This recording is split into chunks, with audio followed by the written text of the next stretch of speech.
ಹಿಂದೂ ಧರ್ಮದಲ್ಲಿ ಯಾವುದೇ ಕೆಲಸವನ್ನ ಮಾಡುವ ಮೊದಲು ವಿಘ್ನ ವಿನಾಶಕ ಗಣೇಶನನ್ನ ಪೂಜಿಸುವುದು ವಾಡಿಕೆ. ಆದರೆ ವಿಘ್ನ ವಿನಾಶಕ ಗಣೇಶನನ್ನ ಯಾಕೆ ಮೊದಲು ಪೂಜಿಸ್ತಾರೆ ಅನ್ನುವಂತಹ ವಿಷಯ ನಿಮಗೆ ಗೊತ್ತಾ? ಎಲ್ಲರಿಗೂ ನಮಸ್ಕಾರ, ನಾನು ಅನ್ವಿತಾ. ಇವತ್ತಿನ ಈ ವಿಡಿಯೋದಲ್ಲಿ ವಿಘ್ನ ವಿನಾಶಕ ಗಣೇಶನನ್ನ ಯಾಕೆ ಮೊದಲು ಪೂಜಿಸ್ತಾರೆ ಅನ್ನೋದರ ಜೊತೆಗೆ ಗಣಪತಿಯ ಎಡಸೊಂಡಿಲು ಬಲಸೊಂಡಿಲ ಬಗ್ಗೆ ತಿಳಿದುಕೊಳ್ಳೋಣ. ಗಣೇಶ ಮೋದಕ ಪ್ರಿಯ ಹೇಗಾದ ಅನ್ನೋದನ್ನು ಕೂಡ ತಿಳ್ಕೊಳ್ಳೋಣ. ಯಾವುದೇ ಶುಭ ಕಾರ್ಯ ನಡೆಯುವ ಮೊದಲು ಗಣೇಶನಿಗೆ ಮೊದಲ ಪೂಜೆಯನ್ನು ಮಾಡಲಾಗ್ತದೆ. ಗಣೇಶನಿಗೆ ಪೂಜೆ ಮಾಡಿದ ಬಳಿಕ ನಡೆಸಿದ ಕಾರ್ಯಗಳೆಲ್ಲವೂ ನಿರ್ವಿಘ್ನವಾಗಿ ಸಾಗುತ್ತದೆ ಎನ್ನುವಂತಹ ನಂಬಿಕೆ ಹಿಂದೂಗಳದ್ದು. ಈ ಕಾರಣಕ್ಕೆ ಗಣೇಶನನ್ನ ಪ್ರಥಮ ವಂದಿತ ಎಂದು ಸಹ ಕರೆಯಲಾಗ್ತದೆ. ಗಣೇಶನನ್ನು ಪ್ರಥಮ ವಂದಿತ ಎಂದು ಕರೆಯಲು ಕಾರಣವಿದೆ.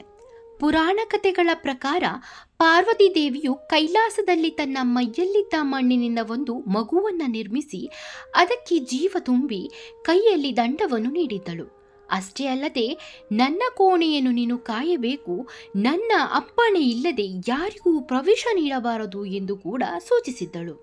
ಒಂದು ದಿನ ಪಾರ್ವತಿ ಪತಿ ಅಂದರೆ ಶಿವನು ಪಾರ್ವತಿಯ ಕೋಣೆಗೆ ಬಂದಾಗ ದ್ವಾರದಲ್ಲಿದ್ದ ಪುಟ್ಟ ಮಗು ಶಿವನನ್ನ ತಡಿತದೆ. ಆ ವೇಳೆ ತಾಯಿಯ ಅಪ್ಪಣೆ ಇಲ್ಲದೆ ಯಾರಿಗೂ ಕೂಡ ಒಳಗಡೆ ಪ್ರವೇಶ ನೀಡುವುದಿಲ್ಲ ಎಂದು ಕೂಡ ಹೇಳುತ್ತದೆ. ಇಬ್ಬರ ಮಧ್ಯ ಮಾತಿಗೆ ಮಾತು ಬೆಳೆದು ಸಿಟ್ಟಾದ ಶಿವ ಮಗುವಿನ ತಲೆಯನ್ನೇ ಕತ್ತರಿಸ್ತಾನೆ. ತನ್ನ ಮಗು ಪತಿಯಿಂದ ಮೃತಪಟ್ಟ ವಿಚಾರ ತಿಳಿದು ಪಾರ್ವತಿಗೆ ದುಃಖ ಮತ್ತು ಸಿಟ್ಟು ಎರಡೂ ಬರುತ್ತದೆ. ತನ್ನ ಮಗುವನ್ನು ಬದುಕಿಸದಿದ್ದರೆ ಜಗತ್ತನ್ನೇ ನಾಶ ಮಾಡುವುದಾಗಿ ಅವಳು ಪ್ರತಿಜ್ಞೆ ಮಾಡ್ತಾಳೆ.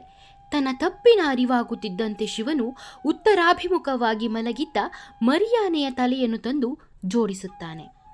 ಮಗನಿಗೆ ಜೀವ ಬಂದರೂ ದೇಹ ಮನುಷ್ಯನದ್ದೇ ಆದರೂ ಮುಖ ಆನೆಯ ರೀತಿ ಇರುವುದನ್ನು ನೋಡಿ ಪಾರ್ವತಿ ದುಃಖಿತಳಾಗ್ತಾಳೆ. ಈ ವೇಳೆ ಶಿವನು ಗಣೇಶನಿಗೆ ದೈವಿಕ ಶಕ್ತಿಗಳನ್ನು ದಯಪಾಲಿಸ್ತಾನೆ. ಅಷ್ಟೇ ಅಲ್ಲದೆ, ಗಣೇಶನನ್ನ ಆರಂಭದಲ್ಲಿ ಪೂಜೆ ಮಾಡದೇ ಇದ್ದರೆ ಆ ಕೆಲಸ ಎಂದಿಗೂ ಪೂರ್ಣಗೊಳ್ಳುವುದಿಲ್ಲ ಎಂದು ಘೋಷಿಸ್ತಾನೆ. ಈ ಕಾರಣಕ್ಕಾಗಿಯೇ ಗಣೇಶನನ್ನ ಪ್ರಥಮವಾಗಿ ಪೂಜಿಸುವಂಥದ್ದು.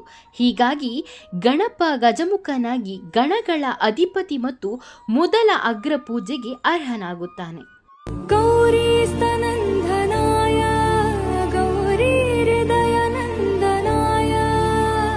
ಗಣೇಶನ ಅರ್ಧ ದೇಹವು ಶಿವನಿಂದ ರಚಿಸಲ್ಪಟ್ಟಿದ್ದರೆ ಉಳಿದ ಅರ್ಧ ದೇಹ ಪಾರ್ವತಿ ಅಥವಾ ಶಕ್ತಿ ದೇವತೆಗಳಿಂದ ರಚಿಸಲಾಗಿದೆ. ಈ ಕಾರಣಕ್ಕೆ ಗಣೇಶ ವಿಶೇಷ ದೇವರಾಗಿ ಗುರುತಿಸ್ತಾನೆ. ಗಣೇಶ ವಿಘ್ನಗಳನ್ನು ನಿವಾರಿಸುವುದರಿಂದಲೇ ಪ್ರಥಮ ಪೂಜೆ ಸಲ್ಲುತ್ತದೆ. ಯುದ್ಧ ಇಲ್ಲವೇ ಶಾಂತಿ ಅಥವಾ ದೈನಂದಿನ ವ್ಯವಹಾರ, ಶುಭ ಕಾರ್ಯ ಯಾವುದೇ ಇರಲಿ, ಗಣೇಶನನ್ನ ಪೂಜಿಸದೆ ಕೆಲಸ ಆರಂಭಿಸಿದರೆ ಯಶಸ್ವಿಯಾಗುವುದಿಲ್ಲ ಎಂಬ ನಂಬಿಕೆಯು ಈಗಲೂ ಇದೆ.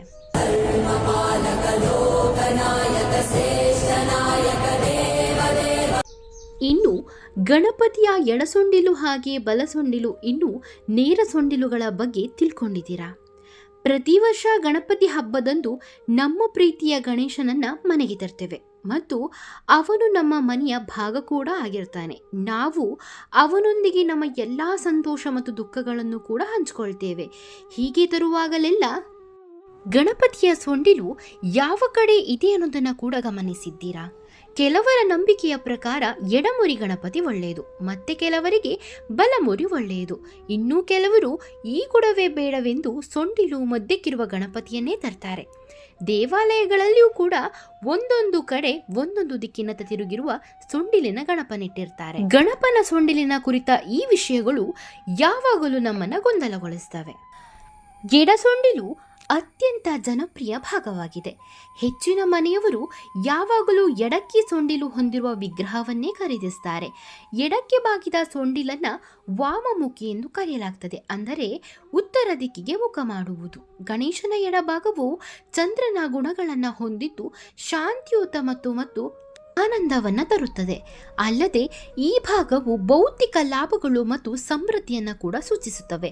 ಬಹುತೇಕರು ಯಾವಾಗಲೂ ಎಡಸೊಂಡಿಲಿನ ವಿಗ್ರಹವನ್ನೇ ಬಯಸ್ತಾರೆ, ಏಕೆಂದರೆ ಅದು ಅವರಿಗೆ ಸಮೃದ್ಧಿಯನ್ನು ತರ್ತದೆ. ಎಡಸೊಂಡಿಲಿನ ಗಣೇಶ ಮನೆಯನ್ನು ಶುದ್ಧೀಕರಿಸ್ತಾನೆ ಮತ್ತು ವಾಸ್ತುದೋಷವನ್ನು ಗುಣಪಡಿಸ್ತಾನೆ ಎನ್ನುವಂತಹ ನಂಬಿಕೆ ಕೂಡ ಇದೆ. ಇನ್ನು ಬಲಸೊಂಡಿಲು ಬಹುತೇಕ ಅಪರೂಪ. ಬಲಸೊಂಡಲಿನ ಗಣೇಶನ ಮೂರ್ತಿಗಳನ್ನು ಶ್ರದ್ಧೆಯಿಂದ ಮತ್ತು ಧಾರ್ಮಿಕವಾಗಿ ಪೂಜಿಸಲಾಗ್ತದೆ. ಬಲಕ್ಕೆ ಬಾಗಿದ ಸೊಂಡಿಲನ್ನ ಹೊಂದಿರುವಂತಹ ವಿಗ್ರಹವನ್ನ ಸಿದ್ಧಿವಿನಾಯಕ ಎಂದು ಕೂಡ ಕರೆಯಲಾಗ್ತದೆ. ಎಡಭಾಗದ ಸೊಂಡಿಲು ಸಮೃದ್ಧಿಯನ್ನ ಪ್ರತಿನಿಧಿಸುವಂತೆ ಬಲಭಾಗಿದ ಸೊಂಡಿಲು ಎಲ್ಲ ಲೌಕಿಕ ಸುಖಗಳಿಂದ ಮುಕ್ತಿ ಮತ್ತು ಮೋಕ್ಷವನ್ನ ಸಾಧಿಸುತ್ತದೆ. ಕುಟುಂಬ ಹೊಂದಿರುವ ಜನರು ಕರ್ತವ್ಯಗಳನ್ನು ಹೊಂದಿರುವುದರಿಂದ ಮತ್ತು ಸಂತೋಷಗಳನ್ನು ಬಿಡಲು ಸಾಧ್ಯವಿಲ್ಲದ ಕಾರಣ ಇದು ಕುಟುಂಬಸ್ಥರಿಗೆ ಅಲ್ಲ. ಹೀಗಾಗಿ ಬಲಬದಿಯ ವಿಗ್ರಹಗಳು ದೇವಾಲಯಗಳಲ್ಲಿ ಮಾತ್ರ ಕಂಡುಬರ್ತದೆ. ಬಲಭಾಗದ ವಿಗ್ರಹವು ಪಿಂಗಲ ನಾಡಿ ಅಥವಾ ಸೂರ್ಯನ ಶಕ್ತಿಯನ್ನು ಸೂಚಿಸುತ್ತವೆ. ಸೂರ್ಯನು ಹೇಗೆ ಸೃಷ್ಟಿಸಬಲ್ಲನು ಹಾಗೆಯೇ ನಾಶ ಮಾಡಬಲ್ಲ. ಹಾಗೆಯೇ ಈ ಗಣಪತಿಯು ಸರಿಯಾದ ರೀತಿಯಲ್ಲಿ ಪೂಜಿಸಿದರೆ ಸಂತೋಷವನ್ನು ತರಬಹುದು ಅಥವಾ ಕಾಳಜಿ ವಹಿಸದಿದ್ದರೆ ವಿನಾಶವನ್ನು ಕೂಡ ತರಬಹುದು. ಬಲಮುರಿ ಗಣೇಶನನ್ನ ವೈದಿಕ ಪದ್ಧತಿಗಳು ಮತ್ತು ಆಚರಣೆಗಳ ಪ್ರಕಾರ ಪೂಜಿಸಬೇಕು.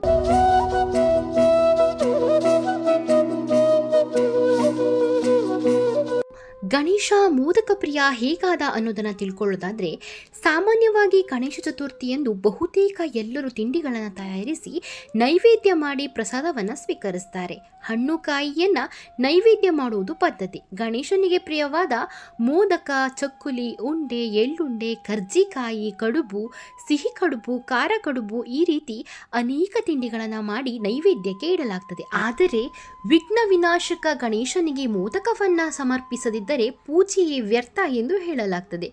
ಯಾಕೆಂದ್ರೆ ಗಣೇಶನಿಗೆ ಮೋದಕ ಅಂತಂದ್ರೆ ಅಷ್ಟೊಂದು ಪ್ರೀತಿ.